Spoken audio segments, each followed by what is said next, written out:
Shark says this vacuum runs for 70 minutes on a single charge. I'm going to tell you exactly when that's true and exactly when it's nowhere close.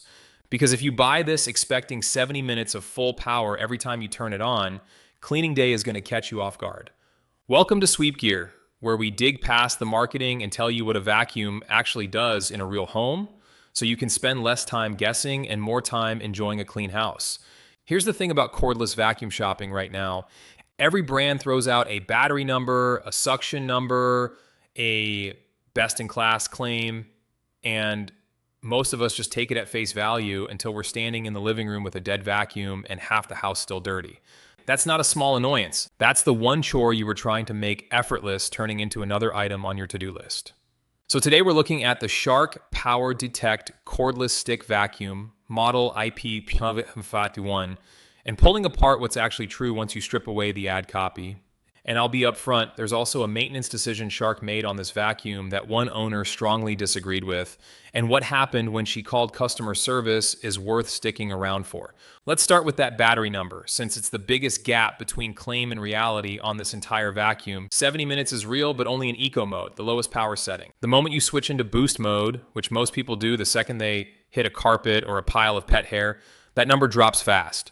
Owners report anywhere from 35 minutes up to around 65, depending on how much time they spend in the higher settings. One owner said detect mode gave her 55 to 65 minutes, but leaning on boost mode dropped that to 40 or 50. Compare that to an older cordless vacuum dying at 20 to 25 minutes, and this is still a meaningful upgrade. Just don't walk in expecting 70 minutes of full power cleaning, because that's not the number you're going to get. And here's the interesting part. Even with that shorter real-world runtime, this vacuum still manages to outclean plenty of machines that claim longer battery life on paper. I'll show you why in a second. The suction and pickup performance is where this vacuum earns its price tag. It uses a dual brush roll nozzle that reads whether you're on carpet or hard floor and adjusts itself automatically, so you're not stopping to switch settings when you walk from kitchen tile onto a living room rug. Independent evaluations consistently rank this among the stronger performers in its category on both surfaces.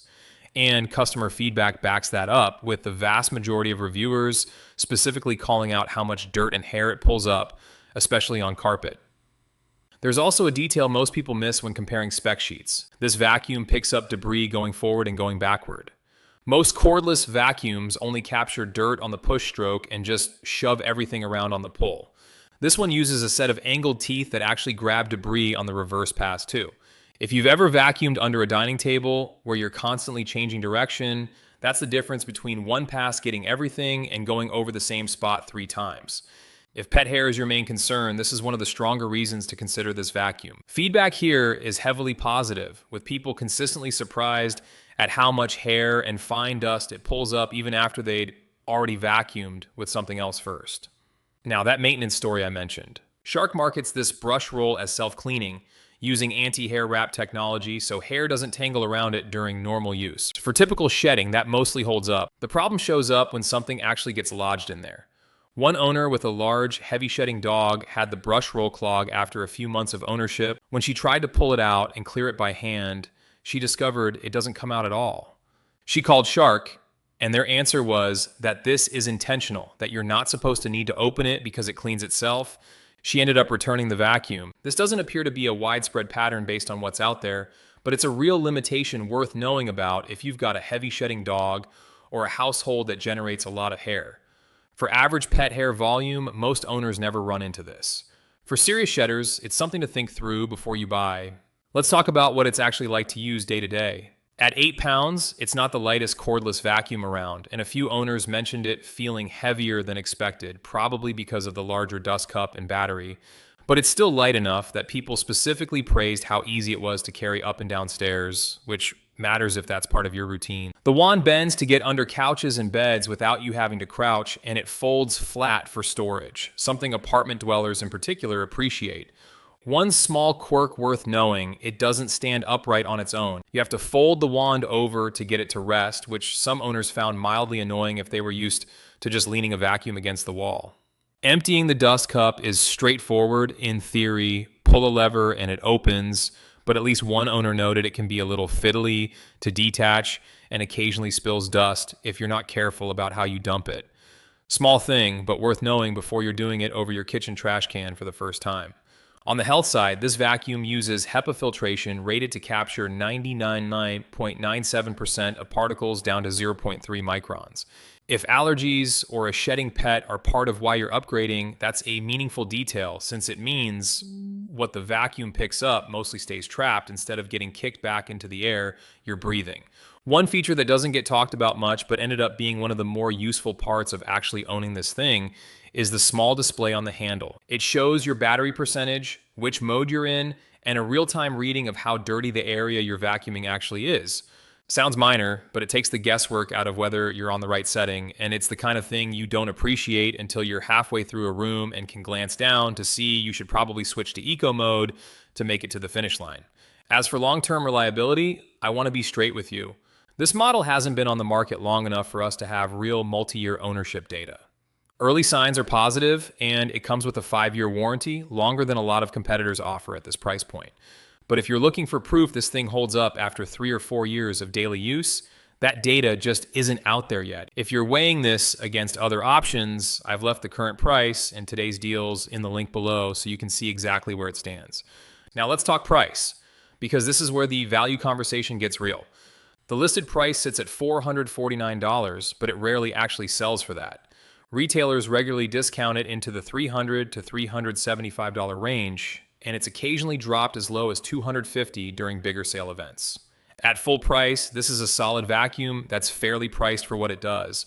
At that discounted range, it becomes a genuinely strong value. So how does it stack up against the vacuum most people are actually cross-shopping it with, which is Dyson? On raw suction sealing, dustbin capacity, and charging speed, plus a slightly more refined tool set, independent testing gives the edge to Dyson's higher-end models. That's real, and I'm not going to pretend otherwise, but those Dyson models typically run anywhere from $200 to $600 more depending on which one you're looking at.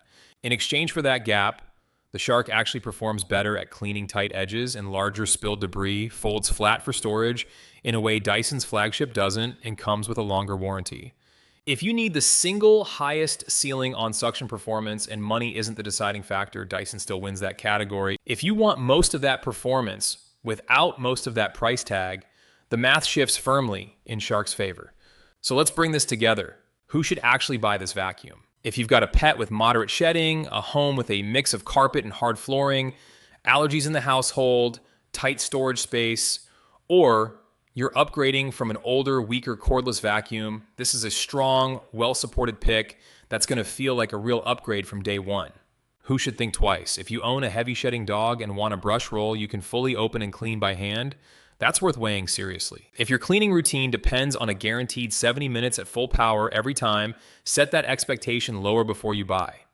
And if your top priority is the single best suction performance on the market and price genuinely isn't a factor, a higher-end Dyson is still going to edge this out.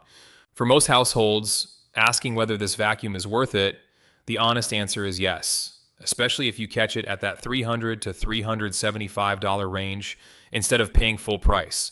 It's not flawless, and I'd rather tell you that up front than have you find out on your own 3 months in. But the core cleaning performance is real. The reverse cleaning feature is a genuinely smart addition most competitors don't have. And for the price most people actually pay for it, it earns its spot as a serious option instead of just another vacuum with a good ad campaign.